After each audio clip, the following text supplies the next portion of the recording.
Bonjour à tout le monde, bienvenue à ce lundi du CEP spécial senior et CEP. Donc on va attendre quelques minutes pour voir si d'autres personnes se connectent et d'ici 2-3 minutes, on pourra commencer ce lundi du CEP. En attendant, n'hésitez pas à parler dans le chat ou à poser vos questions dans l'onglet questions qui est sur votre droite. Bonjour Jérôme. Pardon, bonjour Marlène, bonjour à tous et bonjour à toutes. Et dans un premier temps, merci pour votre inscription sur ce webinaire consacré, ou sur la thématique plutôt du senior, pourquoi faire ? Vous aurez l'occasion tout au long du webinaire d'intervenir. Pour l'instant, les questions, on les prendra au fur et à mesure des thématiques, je pense. Jérôme, si tu es d'accord. Et Oui. si on voit qu'on est en manque de temps, on les traitera à la fin. Donc, n'hésitez pas à rester jusqu'à la fin. Il y aura des échanges qui seront permis. Je vais essayer de tenir la cadence pour que nous puissions avoir un moment de questions-réponses.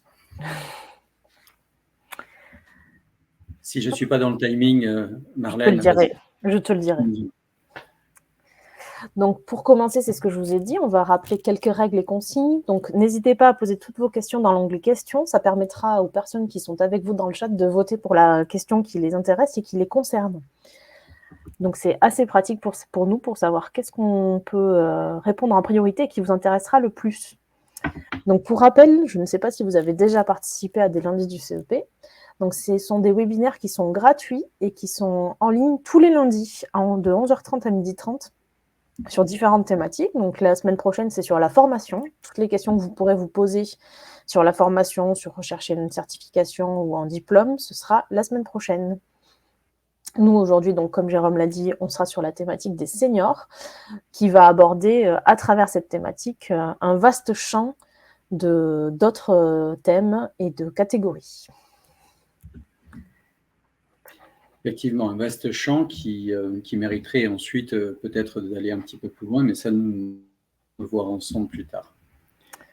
Donc, pour rappel, pour ceux qui n'ont jamais entendu parler, donc le CEP, c'est le Conseil en évolution professionnelle.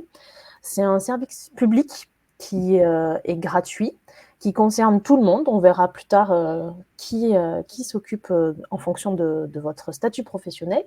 Donc, nous, on est le réseau EVA et on s'occupe en particulier des salariés et des indépendants, ce qui comprend aussi les intérimaires, que vous soyez en CDD ou en CDI.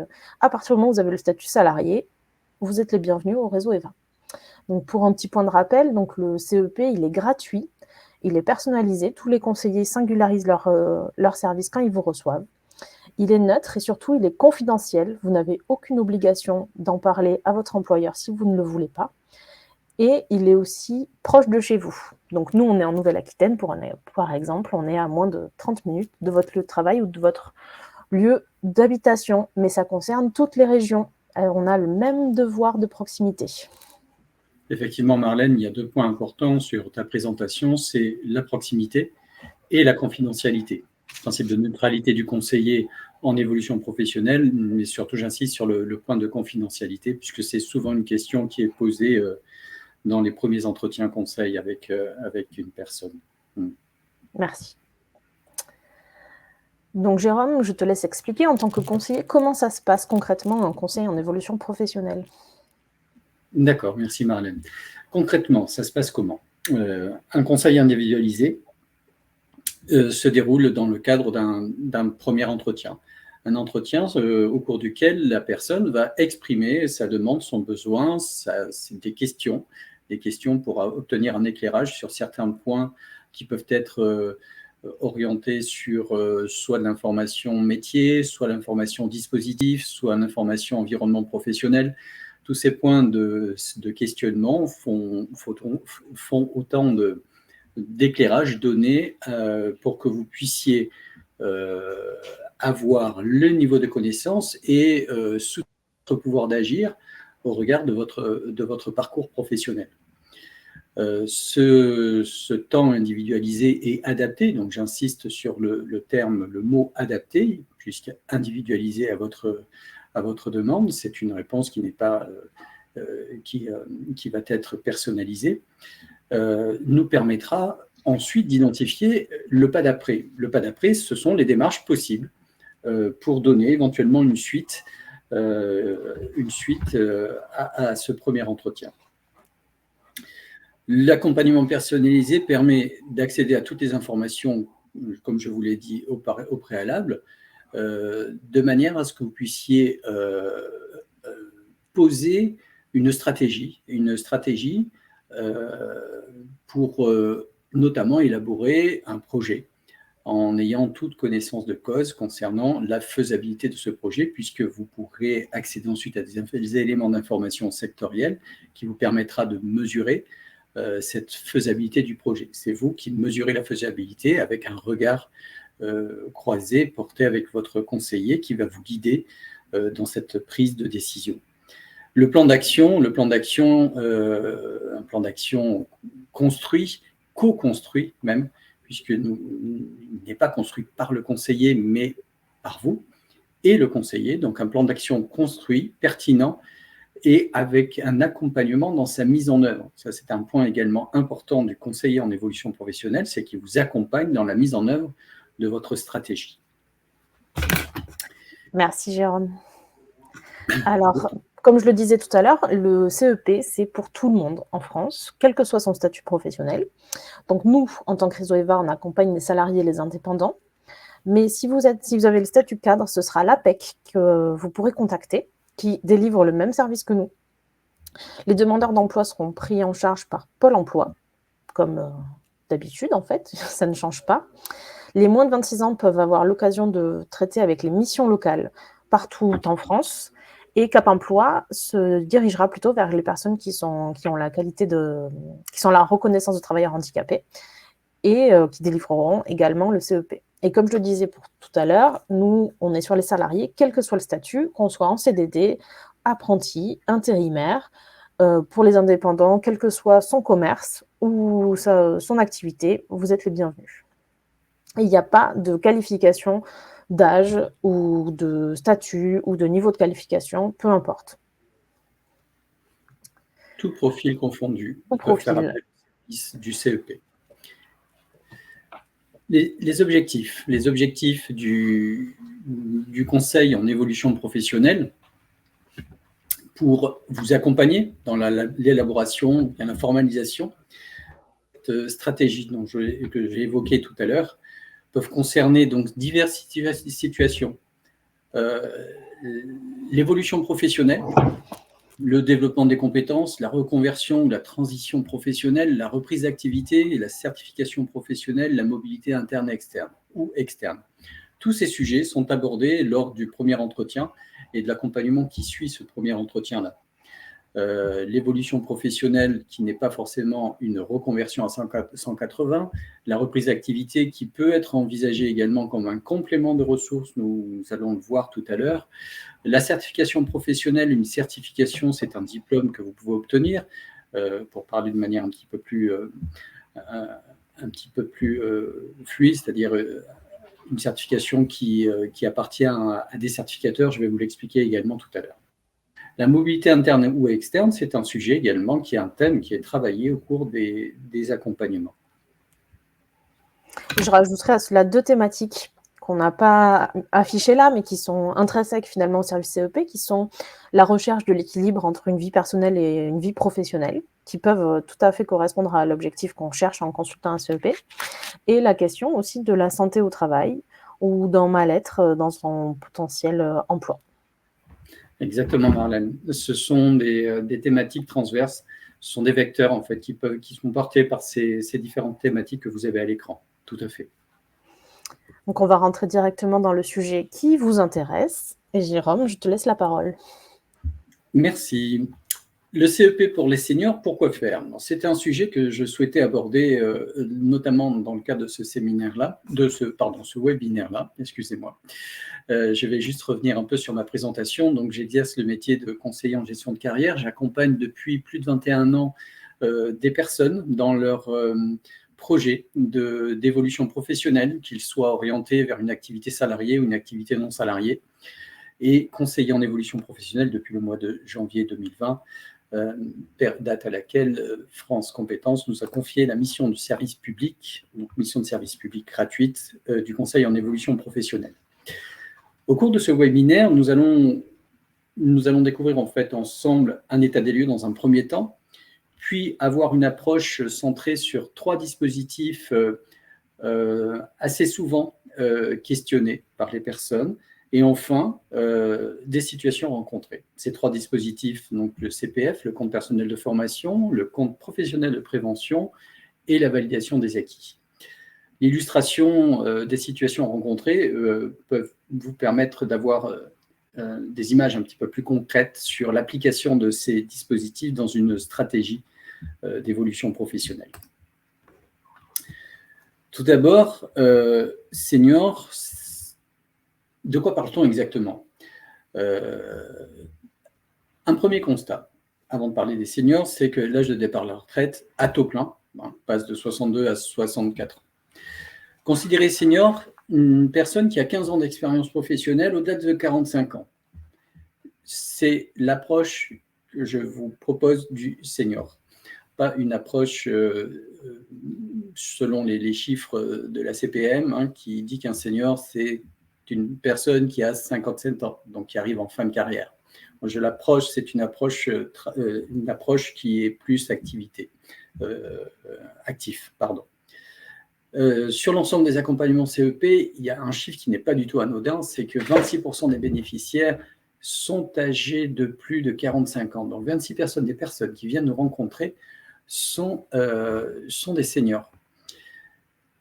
Ça représente quand même un quart. C'est un chiffre qui rejoint à la fois le niveau national, aussi bien niveau national que régional, Nouvelle-Aquitaine.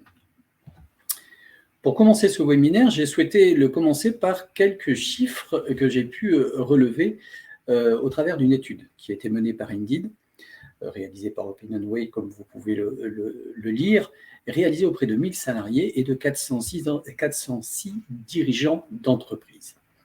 Ces chiffres, quelques chiffres, 93% des entreprises déclarent en compter un ou plusieurs dans leur société, un ou plusieurs seniors dans leur société. 75% des salariés comptent un ou plusieurs seniors dans leur équipe. 71% des salariés souhaitent que leur société en recrute davantage et 60% des chefs d'entreprise y sont favorables. Donc, ce sont des chiffres qu'il m'a semblé important à donner parce qu'ils replacent le senior dans le volet structurel de la dynamique d'entreprise.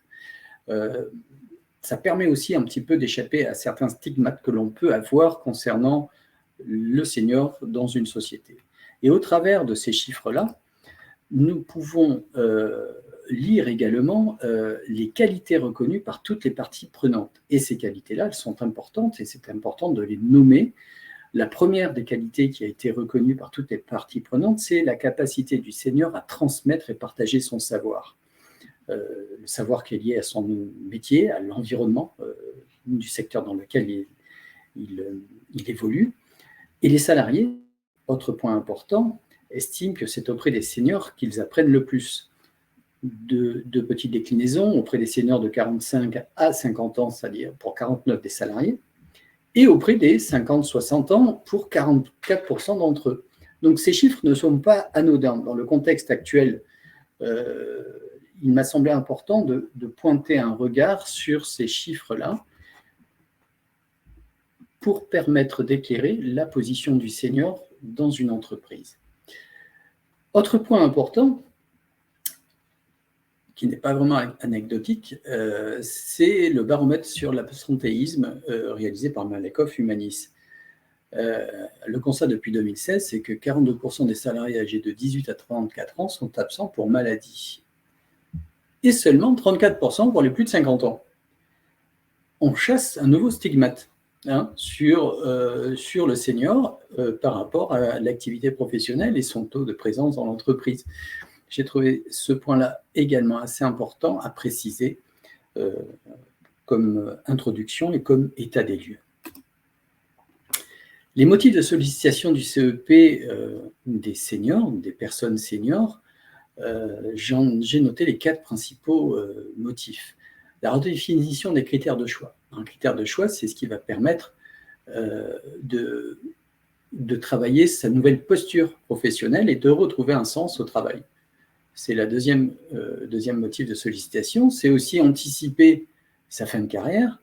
Et enfin, dernier thème qui n'est pas majoritaire, dernier motif, la reconversion professionnelle, donc une reconversion à 180 degrés.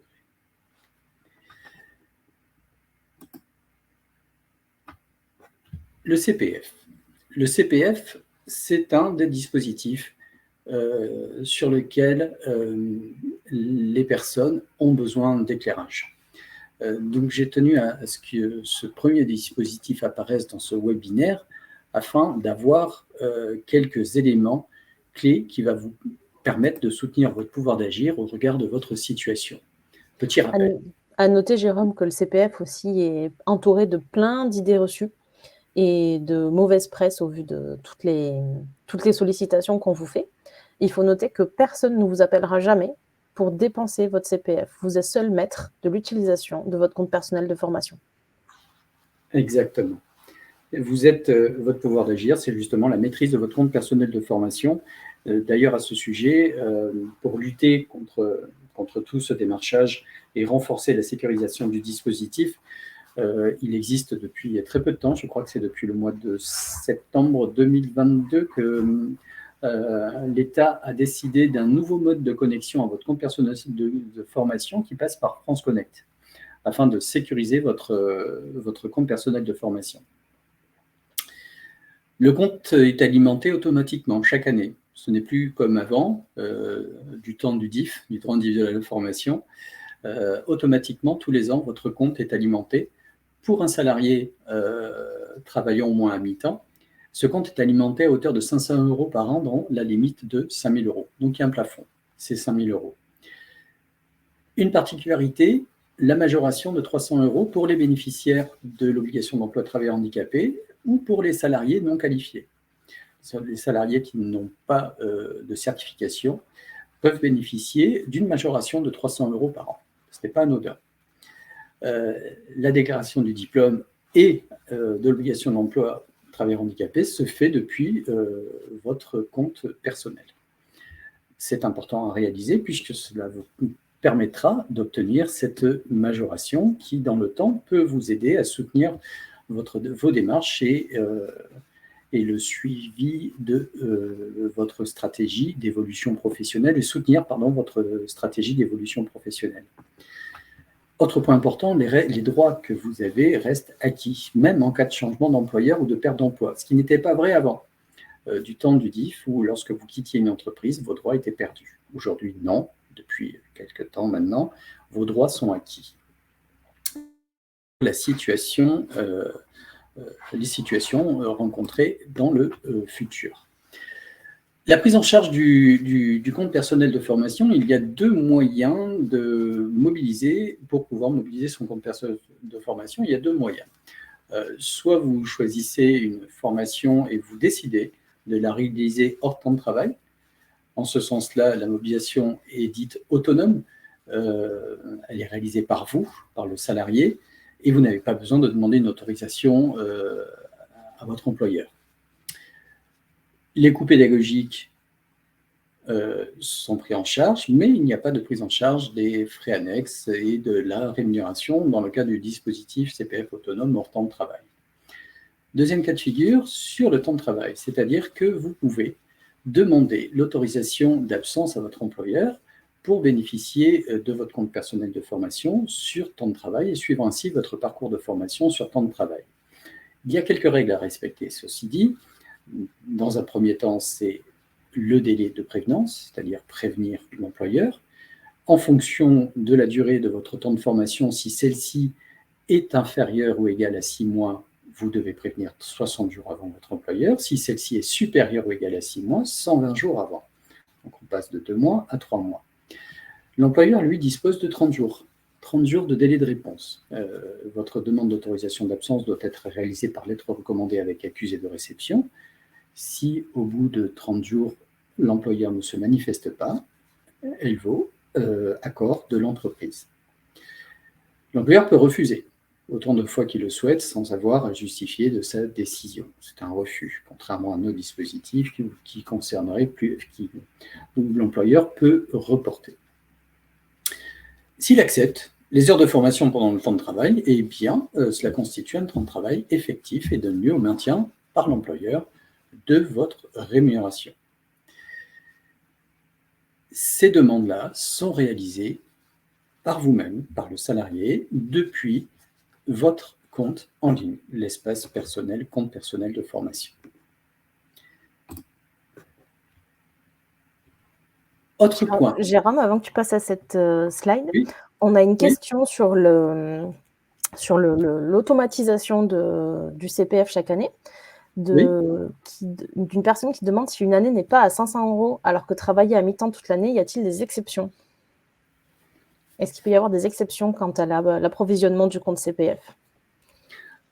Il faut dépasser l'activité au-delà d'un mi-temps pour pouvoir bénéficier des 500 €. Ensuite, existe-t-il des particularités? Ça, c'est une question à éclairer lors d'un échange. Tu peux me rappeler la question, s'il te plaît, parce que je n'ai pas sous les yeux. Si une année n'est pas à 500 € alors que travailler à mi-temps toute l'année, y a-t-il des exceptions? À ma connaissance, il n'y a pas d'exception. C'est le mi-temps, je vais revenir un petit peu en arrière. Normalement, quand un salarié travaille au moins à mi-temps, il bénéficie de 500 € par an dans la limite de 5 000 €. Si ce n'est pas le cas, il y aurait quelque chose à vérifier au niveau de la déclaration qui a été faite par l'entreprise au regard du temps de travail effectué sur l'année.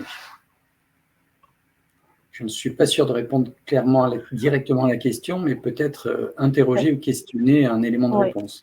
Peut-être qu'il faut questionner votre manager pour voir la déclaration et prendre rendez-vous justement avec un conseiller qui pourra vous guider sur la question de l'alimentation de votre compte CPF. Effectivement, ouais. La règle pour l'instant, c'est un salarié travaillant au moins à mi-temps bénéficie de 500 € par an. Ensuite, il peut y avoir des erreurs. L'erreur est possible.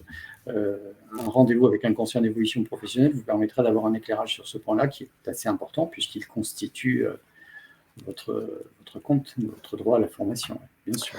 On a une très bonne question de Marie-Pierre. Est-il possible de mobiliser son CPF pour un salarié en arrêt de travail?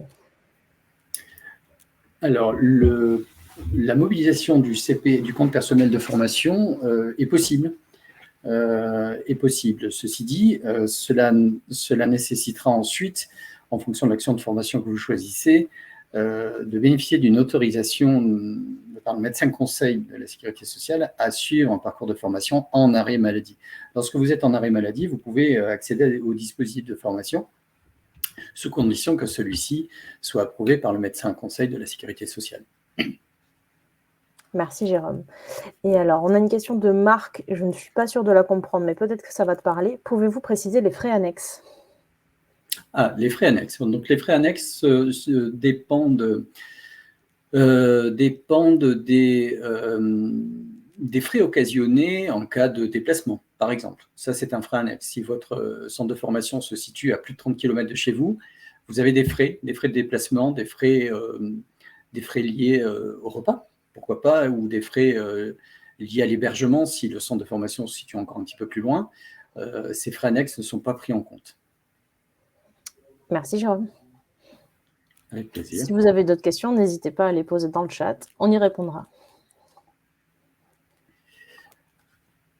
La suite que je vous propose concernant ce compte personnel de formation, c'est la question du CPF et de la retraite. C'est souvent une question qui revient. On va faire un petit point assez rapidement sur cette question-là. Ai-je droit à la retraite? Est-ce que j'ai le droit de mobiliser mon compte personnel de formation pendant la retraite? Oui, droit à la retraite encore, heureusement. Celui-ci cesse d'être alimenté en fonction des 3 conditions suivantes. Le CPF cesse donc dès lors que vous avez fait valoir vos droits à la retraite à taux plein, sans décote. Donc ça concerne particulièrement les personnes ayant 62 ans pour la génération née à partir de 55. C'est une des premières conditions qui fait que l'alimentation du compte personnel de formation cesse. Deuxième condition, lorsque vous avez fait valoir vos droits à la retraite à taux plein, dans le cadre d'un départ anticipé. Donc retraite taux plein, le CPF cesse d'être alimenté. Et lorsque le salarié a dépassé l'âge légal de départ à la retraite, c'est-à-dire 67 ans pour la génération née à partir de 1955. Dans ces conditions-là, votre compte personnel de formation est perdu. Il cesse d'être alimenté. Ceci dit, non, c'est la slide suivante, excusez-moi. Donc la retraite liquidée à taux plein, c'est-à-dire plus de possibilité de mobiliser ses droits, avec quelques questions pour éclairer encore un peu plus.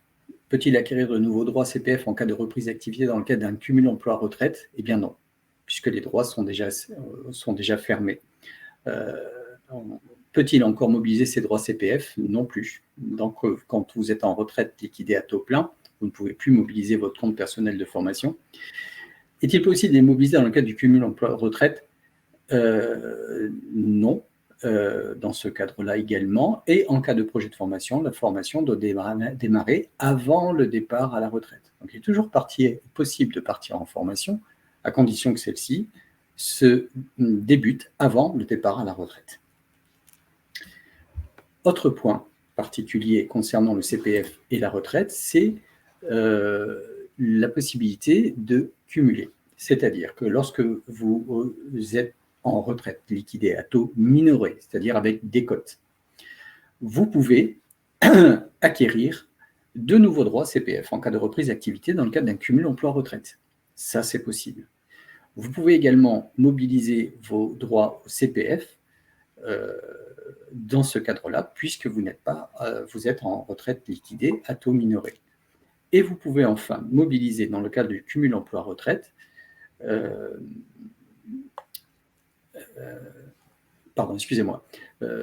vous pouvez toujours mobiliser votre compte personnel de formation dans ce cumul emploi-retraite. Donc toujours accéder à une action de formation. Donc pour résumer, si on prend la retraite sans décote, on ne peut plus rien mobiliser. Et si on le prend avec décote, dans ce cas-là, on peut avoir de nouveaux droits et mobiliser ses droits existants dans le cadre de sa retraite. Exactement, Marlène, exactement. C'est deux points à retenir, puisqu'ils peuvent faire partie également d'éléments pour travailler la stratégie que vous allez adopter vis-à-vis de la suite à donner à votre trajectoire professionnelle, trajectoire à mi-parcours. Parce que l'intérêt d'un entretien avec un conseiller en évolution professionnelle lorsque vous êtes senior, c'est de faire un point de situation à mi-parcours et de travailler le pas d'après, de travailler la stratégie que vous allez adopter pour atteindre votre objectif qui aura été déterminé en fonction de vos critères de choix et des intentions professionnelles que vous souhaitez donner. Des questions peut-être, Marlène? Pour l'instant, pas de questions. Non, pas de questions. Bon, ça va. Autre dispositif qui me semblait important également de présenter dans le cadre de ce webinaire, c'est le C2P. Alors, qu'est-ce que le C2P? Il n'est pas forcément connu de tous. Le C2P, excusez-moi, est financé donc par la cotisation, une cotisation employeur, et permet aux salariés qui sont exposés à des facteurs de risque professionnel d'acquérir des points. Ces points sont assez importants puisqu'ils, vous allez le voir, ils peuvent permettre d'accéder à des droits. Le C2P est automatiquement, pour tout salarié, déclaré par l'entreprise. C'est-à-dire que c'est l'employeur qui va déclarer dans le cadre d'une déclaration sociale nominative les risques auxquels sont confrontés ces salariés. Est-ce que tu peux donner des exemples de risques? Les exemples de risques, alors les facteurs liés il y a deux catégories de risques. Ce sont dans un premier temps les facteurs liés au rythme de travail. Donc par exemple un travail de nuit, par exemple un travail en équipe 5-8, 3-8, un travail répétitif avec une fréquence élevée et puis une cadence dictée, une cadence de demander. Deuxième catégorie de risques sont les facteurs liés à l'environnement physique agressif, c'est-à-dire, pour l'instant, les risques sont encore ceux-ci, hein, c'est le travail en milieu hyperbare, les températures extrêmes, le bruit. Tous ces risques-là permettent aux salariés de bénéficier d'un compte C2P et de pouvoir transformer, valoriser ces facteurs risques en points. Un trimestre d'exposition à un facteur égale 1 point, à plusieurs facteurs égale 2 points. Nous allons voir dans la présentation suivante le compte professionnel de prévention, quel est l'usage que vous pouvez en faire en tant que salarié.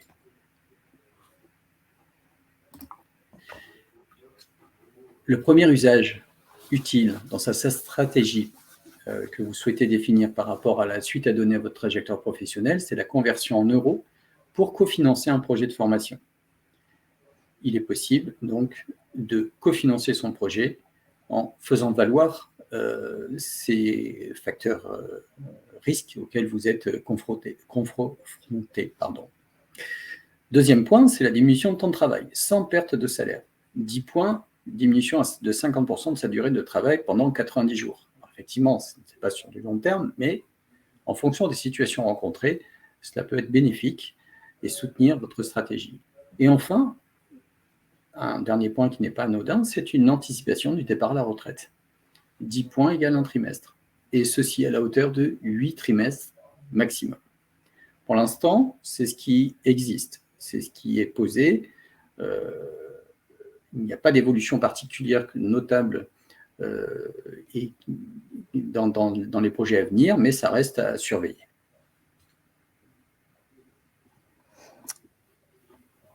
Pas de questions ? Non, pas de questions, à l'évidence. Très bien, pas de questions. Alors, on a une question, pardon, excuse-moi. De Jean-Louis, quid du CPF en ligne pour un retraité ? À taux plein, auto-entrepreneur. Le compte reste accessible et semble mobilisable en ligne. Taux plein, mobilisable, étonnant. C'est si Jean-Louis donc le dit, c'est que c'est encore visible sur. Il peut le vérifier sur son compte personnel de formation. Auto-entrepreneur, c'est une activité donc, que vous pouvez cumuler dans le cadre d'un emploi retraite. Ce qui est étonnant, c'est que normalement, le compte est clôturé dès que dès que les trimestres, tous les trimestres sont acquis. Cependant, il peut y avoir une dérogation dans la première année de création d'entreprise. Je ne sais pas si c'est le cas. Jean-Louis, il vous faudra préciser votre question. Oui. Le rôle du conseiller en évolution professionnelle dans cette présentation, dans ces différents dispositifs présentés, c'est un rôle d'abord de guide. C'est vous guider pour vous permettre, par exemple, de créer votre compte personnel de formation. Également, pour le rôle important du conseiller en évolution professionnelle, c'est d'informer sur ses droits et le fonctionnement du compte pour vous aider à le mobiliser. C'est aussi d'aider à mobiliser les abondements, les dotations possibles. Nous avons vu ça précédemment, et vérifier l'éligibilité de la formation au financement CPF. Ça, c'est important, un point très, très important, c'est de vérifier si vous pouvez mobiliser votre compte personnel de formation pour acheter la formation que vous ciblez. Pour l'instant, bon nombre de formations sur le marché existant sont éligibles au CPF, au compte personnel de formation, ce qui ne sera pas forcément vrai à compter du 1er janvier 2023. Le rôle du CEP, c'est également de vous remettre une attestation d'accompagnement, notamment dans le cadre de la mobilisation de votre compte C2P.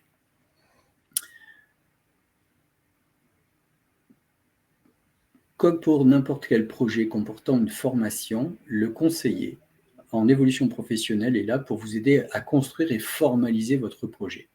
Passer de l'idée au projet, c'est passer par une phase d'écriture souvent et de formalisation qui vous permettent d'être éclairé sur les prises de décision et de faire un choix. Le choix, confirmer un choix de projet, confirmer un choix de centre de formation. Vous aurez un éléments qui vous permettront de vous guider dans votre prise de décision. C'est aider et comparer les dispositifs de financement, de cofinancement, le cas échéant, en fonction de votre situation pour opter sur le dispositif le plus adapté à votre projet, à votre situation. Et définir la stratégie et le parcours de formation le plus adapté. Le terme stratégie est important puisque la stratégie vous permettra d'accéder à votre objectif en ayant mesuré les bénéfices, les risques par rapport à votre projet de formation, ou en tous les cas le devenir, le pas d'après, ce que vous souhaitez donner à votre trajectoire professionnelle, à votre parcours professionnel sur la deuxième partie de votre vie professionnelle. Donc le rôle du CEP, toujours inscrit dans un cadre de confidentialité, de neutralité, vous permettra à la fois d'avoir un éclairage, d'avoir un guide, d'être guidé pour mobiliser ces différents dispositifs-là, et de poser les jalons pour vous permettre de structurer, de formaliser votre projet en fonction des intentions professionnelles que vous souhaitez donner à la deuxième partie de votre carrière professionnelle. Pas de questions. Pas de questions? D'accord. Autre dispositif qui me semblait important de présenter ce matin concernant notamment concernant les seniors, c'est la validation des acquis d'expérience. La validation des acquis d'expérience, c'est un dispositif qui existe depuis bon nombre d'années. Et nous allons réaliser un petit point ensemble sur qu'est-ce que la validation des acquis. La validation des acquis d'expérience, c'est la possibilité d'obtenir une certification inscrite au RNCP. Le RNCP, c'est le répertoire national des certifications professionnelles. Donc une compétence de France Compétences qui reconnaît l'existence des certifications. Qu'est-ce que c'est qu'une certification? C'est un diplôme qui peut appartenir au certificateur ministère de l'Éducation nationale, de la santé, de l'enseignement supérieur. Ça peut être également un titre, donc les titres du ministère du Travail, des chambres consulaires, des organismes de formation, et enfin le certificat de qualification professionnelle, dont les certificateurs sont les branches professionnelles. Donc, une possibilité d'obtenir une de ces certifications-là en fonction de votre parcours, en fonction des intentions également que vous souhaitez donner à votre parcours professionnel. Le cadre légal de la validation des acquis, c'est un droit. C'est un droit pour toute personne engagée dans la vie active, pour les salariés, les demandeurs d'emploi et les travailleurs indépendants. Le premier des prérequis importants, c'est d'avoir au moins 1 an d'expérience, soit à temps plein, soit 1607 heures. Cependant, cette expérience-là, elle peut être également en discontinu. L'essentiel, c'est d'atteindre ces 1607 heures. On peut avoir 2 ans d'expérience à temps partiel, ça compte. Cette expérience doit être réalisée en France ou à l'étranger, sous réserve d'avoir des justificatifs traduits. Si l'expérience est faite à l'étranger, comme je le disais tout à l'heure, un instant en continu ou en discontinu, en lien direct avec la certification que vous visez, ça c'est important, le conseiller en évolution professionnelle pourra vous apporter justement un éclairage sur le contenu de la certification et du référentiel de compétences pour simplement faire le point sur les compétences que vous avez pu acquérir en lien avec la certification et pouvoir justifier de cette expérience-là par des bulletins de salaire, par des certificats de travail, par des extraits CABIS pour les travailleurs indépendants. La démarche de validation des acquis comprend 4 grandes étapes. La première, bien évidemment, c'est d'identifier une certification. Identifier seule une certification n'est pas forcément chose aisée. Vous pouvez faire appel auprès d'un espace conseil VAE ou bien d'un point régional conseil VAE, ou encore d'un conseiller en évolution professionnelle qui pourra vous apporter un éclairage sur les certifications existantes en lien avec votre profil, après avoir réalisé un inventaire de votre portefeuille de compétences. Ça, c'est quelque chose que nous travaillons dans le cadre du service conseil en évolution professionnelle. La deuxième étape, c'est le livret 1, c'est-à-dire la demande de recevabilité. Une fois que vous avez repérer la certification qui correspond à votre projet et à vos acquis, le certificateur va vérifier l'ensemble des conditions d'éligibilité donc le temps de travail, c'est-à-dire la durée 1607 heures, mais également le contenu de votre inventaire de compétences, afin de vérifier si elles sont en lien direct avec la certification que vous envisagez d'obtenir dans le cadre d'une VAE. La troisième étape du parcours de validation des acquis, c'est la rédaction du livret d'expérience. Un livret d'expérience, c'est un livret sur lequel vous allez pouvoir illustrer par des situations professionnelles ce que vous pouvez valoriser comme compétences pour obtenir cette validation, la certification en finale. C'est-à-dire que le livret de rédaction, le livret 2, vous permettra d'illustrer votre savoir-faire, mais également votre savoir en lien avec vos acquis d'expérience. Cet exercice, le faire seul est un peu périlleux. Il est fortement recommandé d'être accompagné par un conseiller en accompagnement validation des acquis pour que vous puissiez parfaire la présentation de votre portefeuille de compétences en lien avec le référentiel de compétences par le biais d'une illustration de votre vie professionnelle. Quatrième étape, l'évaluation et passation devant un jury composé d'un quart de professionnels. Cette évaluation vous permettra d'exposer à l'oral votre projet en lien avec l'obtention de cette certification dans le cadre de cette démarche de validation des acquis et de répondre à quelques questions-réponses entre professionnels, puisque, comme je le disais précédemment, un quart de professionnels seront présents dans ce jury. Les issues possibles à l'issue de cette passation devant le jury, il y en a trois. La première, la validation totale, c'est-à-dire que vous avez l'ensemble des blocs de compétences demandés par la certification et vous obtenez votre certification. Mais c'est une vraie certification. Si, par exemple, je décide de passer un BTS en comptabilité, il ne sera pas inscrit sur ce BTS, attention, réalisé dans le cadre d'une VAE. Pas du tout. Vous recevez un BTS comptable, un BTS comptabilité. Tout autre diplôme également. Deuxième cas de figure, il se peut qu'une validation partielle du jury soit prononcée par le jury. C'est-à-dire que sur 5 blocs de compétences, vous en avez acquis 4, 3 ou 4. C'est une réussite en soi quand même, puisque les blocs de compétences acquis sont valables à vie. Pour réaliser l'obtention, pour pouvoir obtenir les certifications, les blocs de compétences manquants, un point avec soit un conseiller du point régional du conseil VAE pourra être fait, soit avec un conseiller en évolution professionnelle pour envisager l'obtention totale de la certification que vous visez, qui peut passer par un accompagnement, par une formation modulaire, par exemple, par un développement des compétences en entreprise pour acquérir les modules manquants ou les blocs de compétences manquants. Cas quand même assez atypique. Sur toutes ces années-là, ça t'est arrivé qu'une seule fois, c'est aucune validation.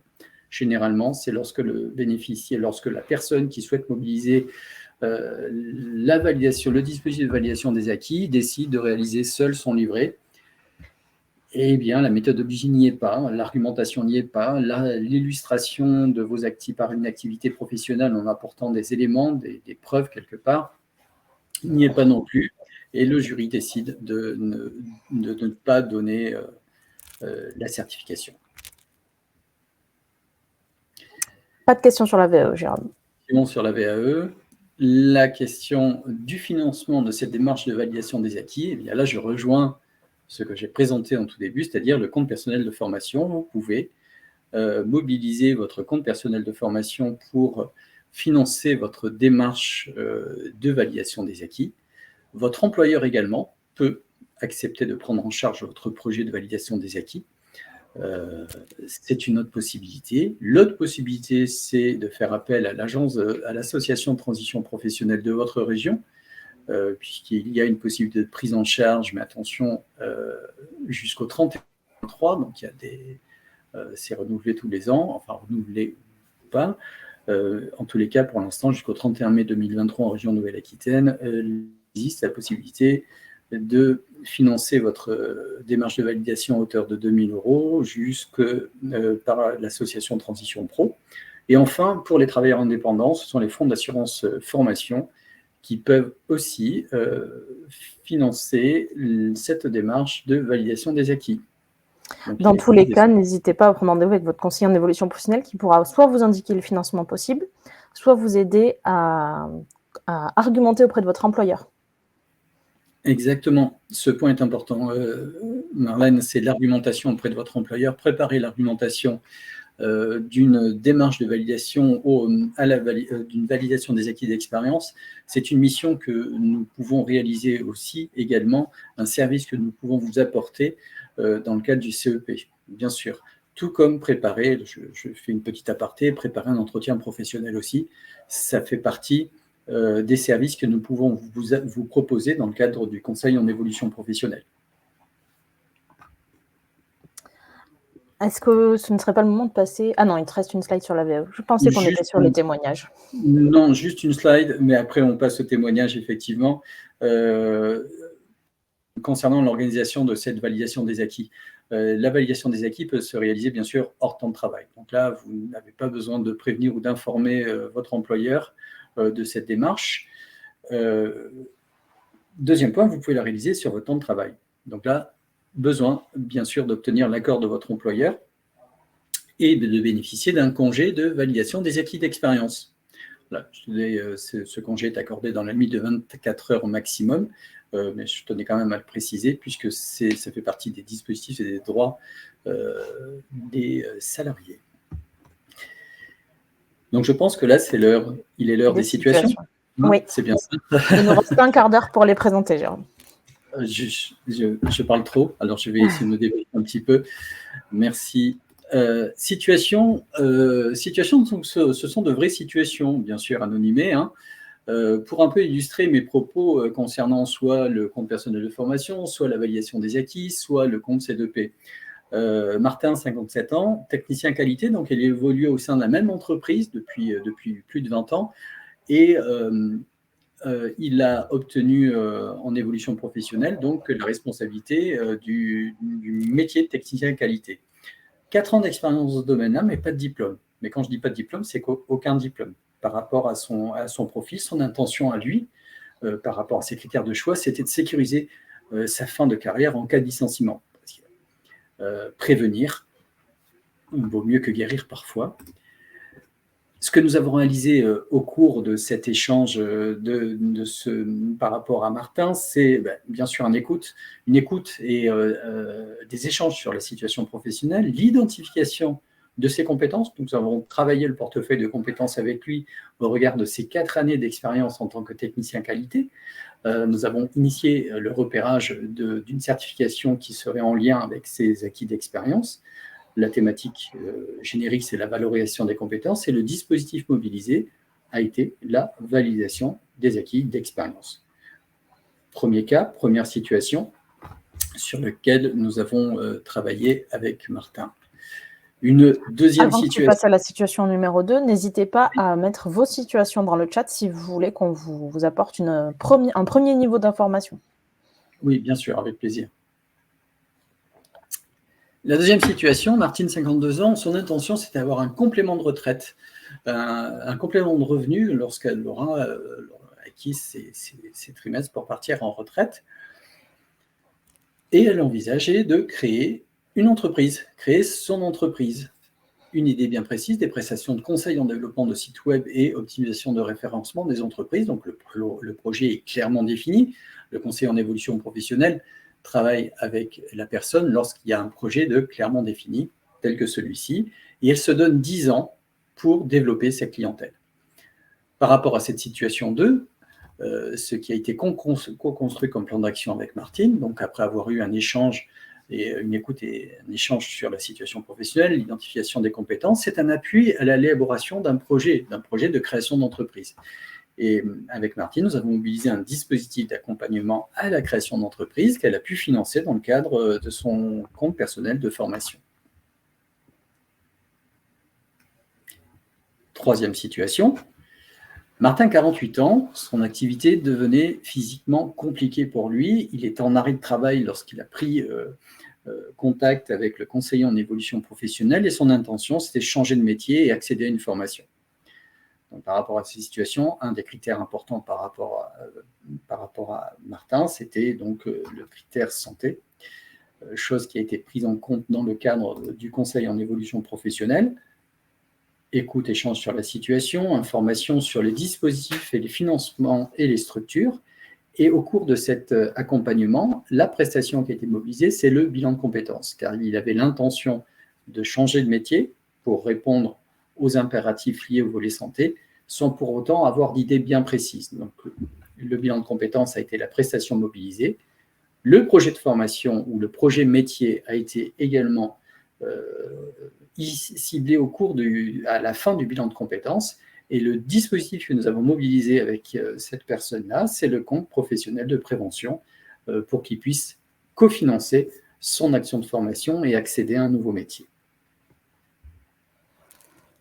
Ouais, nous avons une question. Très bien. La VAE est-elle nécessaire pour monter, j'imagine, une entreprise qui pourra faire bénéficier le crédit d'impôt à ses clients? Je n'ai pas compris la question. La VAE est-elle nécessaire pour devenir une entreprise qui pourra faire bénéficier le crédit d'impôt à ses clients? Le crédit d'impôt, alors c'est probablement une entreprise dans le secteur du bâtiment. Je ne sais pas. Il faudrait préciser votre question. Attends, elle est en train de préciser. Ah.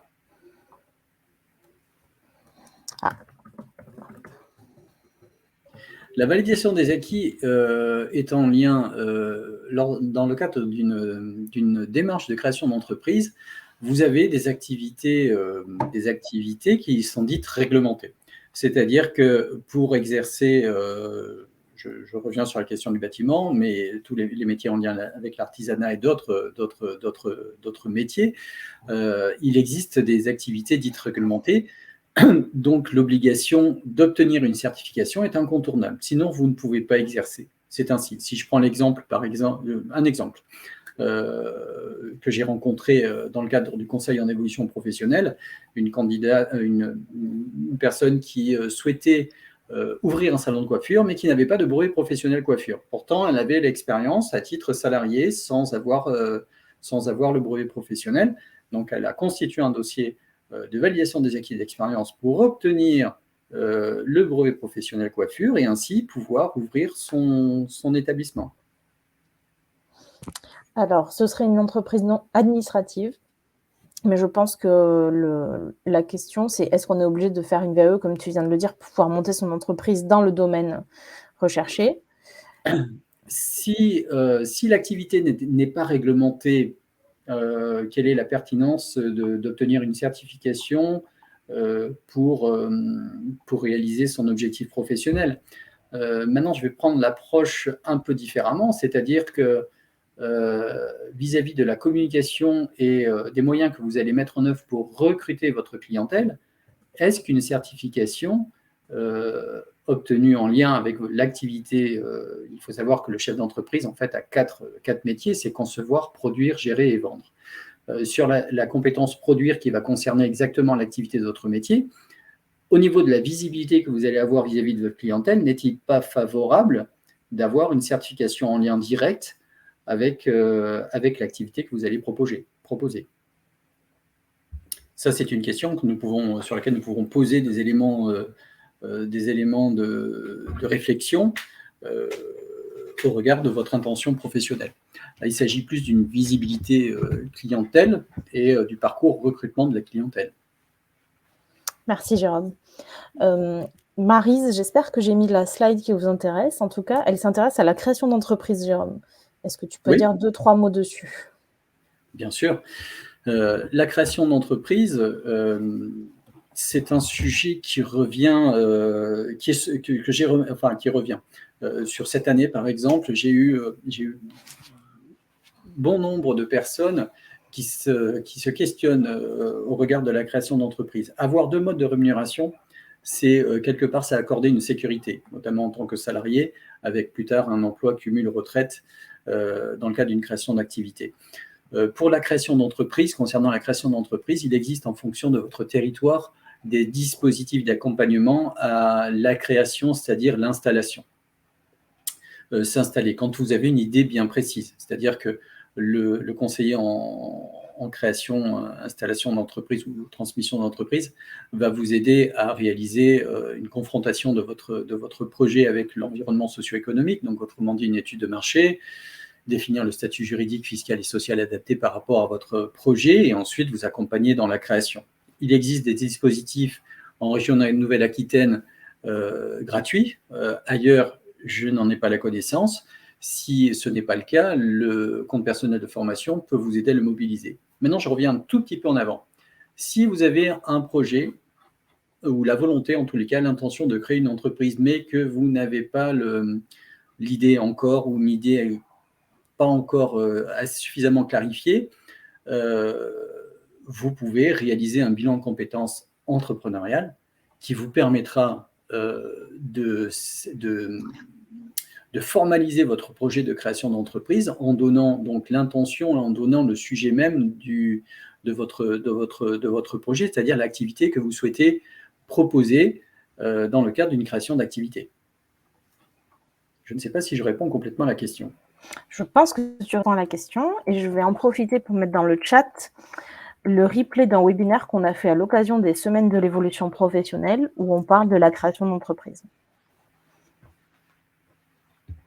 Voilà, n'hésitez pas à consulter. Et d'ailleurs, vous pouvez retrouver sur la chaîne YouTube du Conseil en évolution professionnelle l'ensemble des replays des lundis du CEP et des semaines de l'évolution pro. Et je pense qu'avec l'ensemble de ces replays, ça couvre pas mal de thématiques et de questions que vous pourriez vous poser.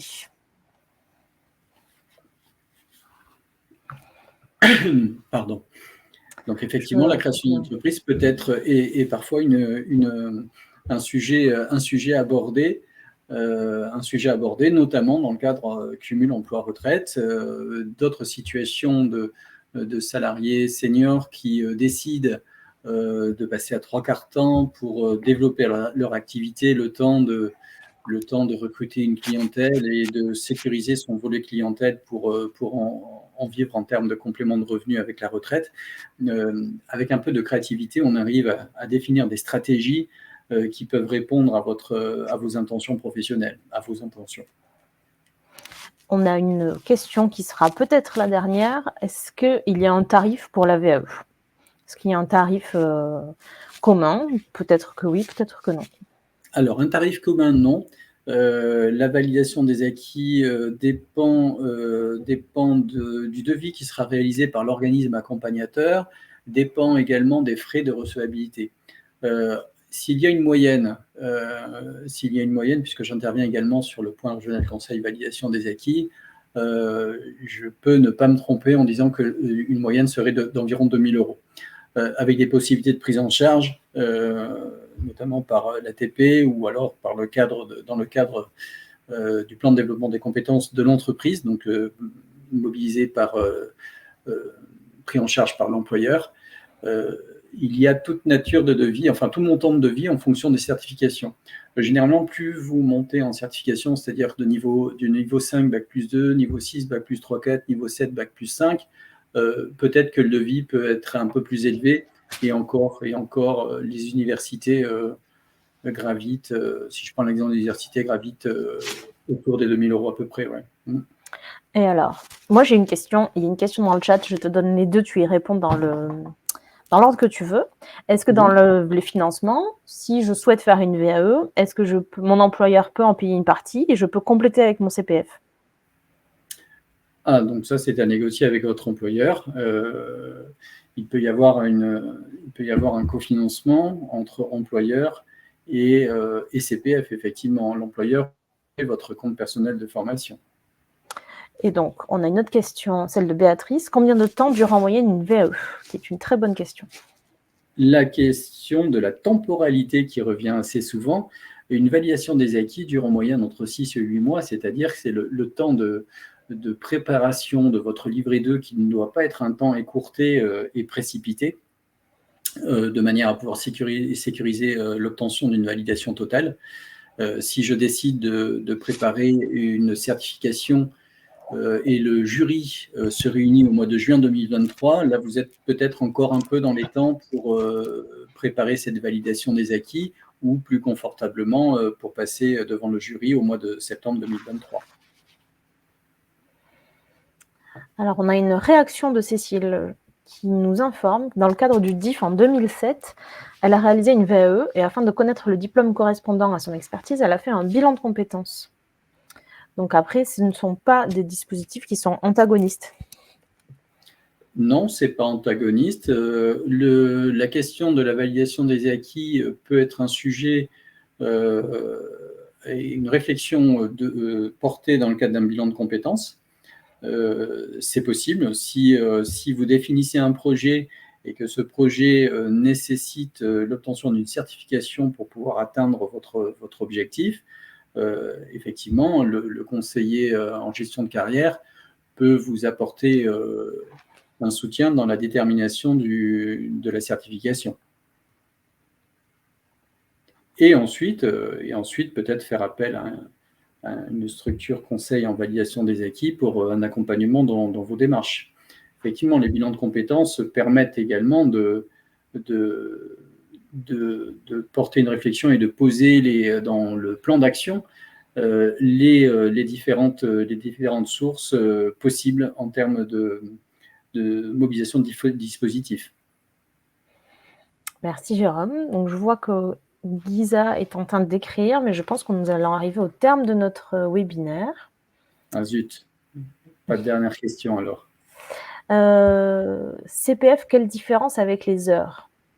Alors en fait, quand vous étiez je pense que, en tout cas c'est mon cas, il fut un temps où j'ai été dans la fonction publique, donc mon CPF était compté en heures, et quand je suis arrivée dans une entreprise privée, mon CPF était compté en euros. Et donc en fait, on peut faire la transition entre heures et euros. Il suffit de vous connecter, créer votre compte CPF et vous demander à ce que tout soit en heures, soit en euros, en fonction de votre situation actuelle. Depuis votre compte personnel de formation, vous pouvez réaliser ce transfert, cette conversion. Et donc Cécile nous indique qu'elle a validé une licence professionnelle alors qu'elle n'avait qu'un brevet des collèges. Oui, bien sûr. Vous n'avez pas besoin d'avoir de diplôme, de certification pour envisager d'obtenir une certification. Vous pouvez, avec un brevet des collèges, obtenir une certification de niveau 6 et félicitations. C'est un point que je n'ai pas précisé, évidemment, mais merci pour cette remarque. Il n'y a aucune exigence de certification, de diplôme pour prétendre à une validation des acquis. En fait, il n'y a pas de prérequis. Si la personne a travaillé et a les justifications pour avoir un master, même s'il n'a pas de licence avant. C'est le seul des prérequis. J'ai accompagné des candidats qui n'avaient pas de diplôme et qui ont obtenu soit des licences pro, soit des masters. Bien sûr. Voilà, maintenant vous savez tout ce qu'il y a à savoir. N'hésitez pas à poser des questions. Je vais vous mettre dans le chat la manière dont vous pourrez prendre rendez-vous si vous le souhaitez. Et s'il vous reste des questions, n'hésitez pas à les poser à vos conseillers en évolution professionnelle. Est-ce que tu veux dire le mot de la fin, Jérôme ? Eh bien, je tiens à vous remercier pour votre écoute. N'hésitez pas à faire appel donc, à un conseiller en évolution professionnelle pour poser les jalons d'une réflexion autour de votre deuxième parcours de vie professionnelle. Merci à tout le monde. Bonne journée à tout le monde.